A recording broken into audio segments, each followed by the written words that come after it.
तो हेलो जी, Neeraj this side, second year student at IIT BHU। तुम्हारा मैथ का बोर्ड एग्ज़ाम आने वाला है। तो भाई उसके लिए 3 दिन बचे हैं। जितने भी दिन बचे हों, जब भी तुम इस वीडियो को देख रहे हो, तो भाई मैंने भी अपने टाइम पे भाई 95 नंबर लाया था मैं मैथ में।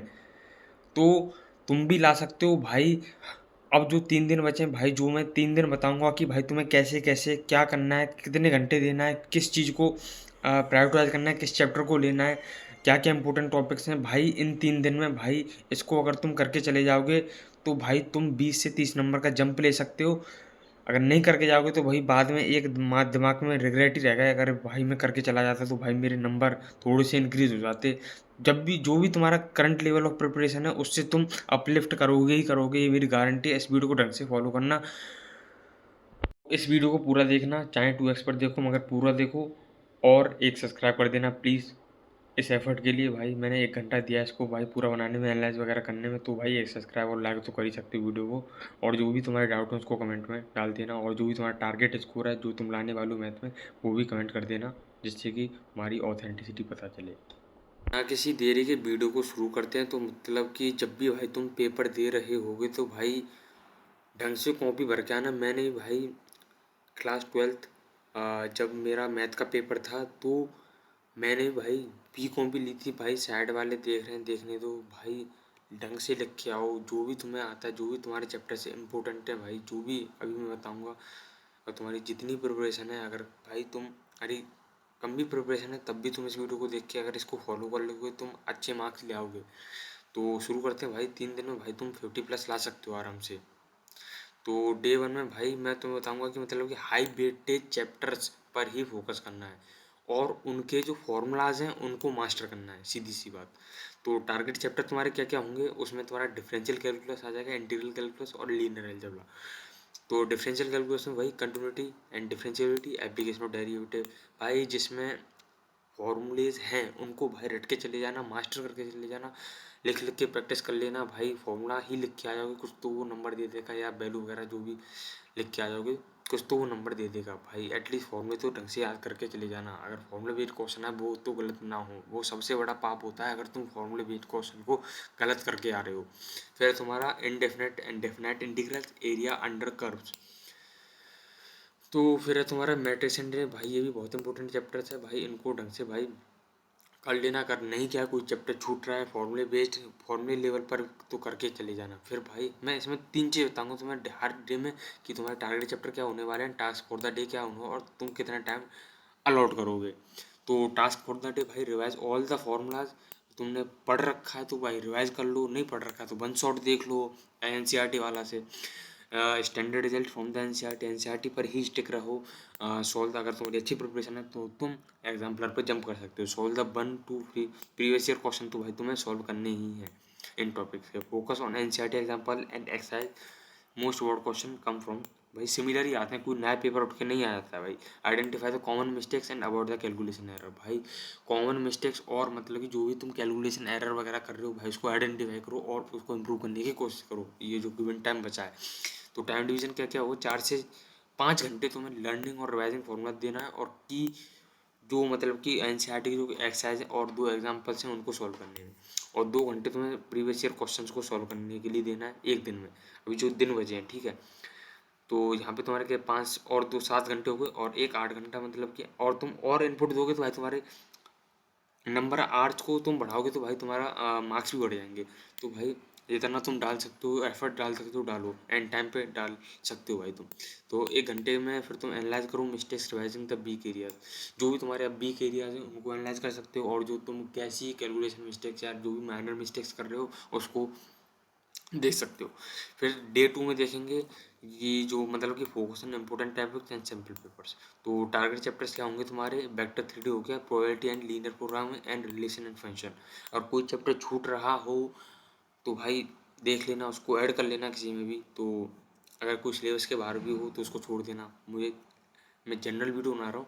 तो टास्क ऑफ द डे क्या होगा तुम्हारा, चैप्टर 2 देख ली तुमने, मतलब क्या कंप्यूटर हो, वेक्टर 3D और probability, linear programming, relation function.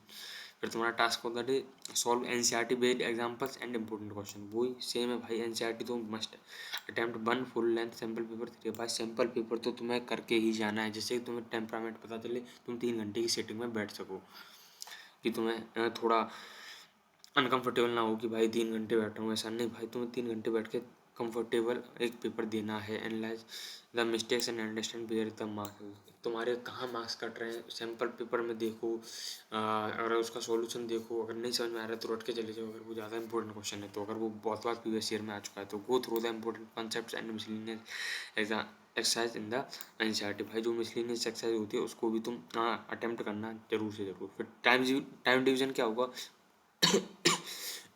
इसमें तुम्हें ज़्यादा एफर्ट देना भाई, 9 घंटे। उसमें शायद कितना था, इसमें 5 और 2 7 और 1 8 था, इसमें 9 घंटे, 1 घंटा और बढ़ा, तुम और बढ़ा सकते हो। जितना तुम एफर्ट बढ़ाओगे उतना ही तुम्हारे मार्क्स आएंगे, सीधी सी बात है।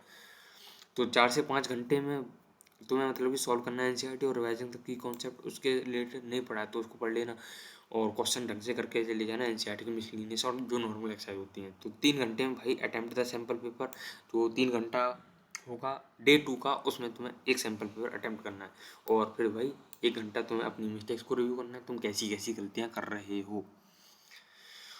फिर तुम्हारा डे 3 में exam simulation and last minute revision. भाई अब डे 3 में भाई अब तुम्हारा लास्ट दिन एग्जाम है, तो भाई तुम्हें अब क्या क्या करना है। तो की फोकस एरियाज है, रिवाइज ऑल द फार्मूला, जो भी तुमने पढ़ रखा है उसके फार्मूला को रिवाइज करो, कोई नया चीज़ मत उठाना। और इम्पोर्टेंट थ्योरम्स जो भी हैं उसको पढ़ लेना। सॉल्व 1 मोर सैम्पल पेपर, और एक सैम्पल पेपर लगा के चले जाना। Work on the MCQs and short answer type case study based का, और जो डिफरेंट प्रोफाइल के क्वेश्चंस होते हैं उनको भी ट्राई कर लेना। सैम्पल पेपर में दे रखे होते हैं वैसे लेटेस्ट सिलेबस के हिसाब से। Go through the previous year question trends and last minute notes. Last minute में जो भी तुमने नोट्स बनाए होंगे, जो भी स्टार क्वेश्चन लगाए होंगे कि हाँ भाई ये लास्ट में देख के जाना है, और तो लास्ट में भाई वो सब देख के चले जाना। और जो मतलब कि सैम्पल पेपर तुमने जो भी खरीदा होगा उसमें माइंड मैप्स तो होते हैं, जिससे कि तुम्हारा जल्दी से जल्दी रिवीजन हो पाए। तो टाइम डिवीजन क्या होगा, 2 से 3 घंटे तुम्हें फॉर्मूला और कॉन्सेप्ट रिवीजन पे देना है, 3 घंटे सॉल्व द कॉन्सेप्ट पे।